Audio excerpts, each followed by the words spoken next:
কারণ এইটুকু খেয়ে কি নেশা হয় বা আর একটু মাল হলে ভালো হতো।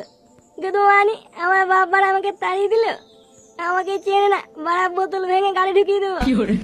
এই তো জীবন। এই বাড়া এখানে ছাদা কেড়ে কি কে আপনারা? এইভাবে না বলে ক্লাবের ভিতর ঢুকে গেছেন? ছাদাকে খুঁজে বেড়াচ্ছি। ছাদা, তোদের ভিতর ছাদাকে?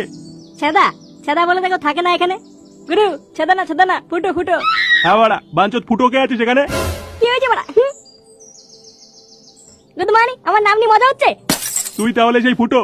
হ্যাঁ বাড়া, কেন কি বলছিস? কি রে দাঁড়িয়ে আছিস কেন? সেটা ভাঙ গুদ মানি। সেটা মানে মানে আমি কি করলাম? কি হরে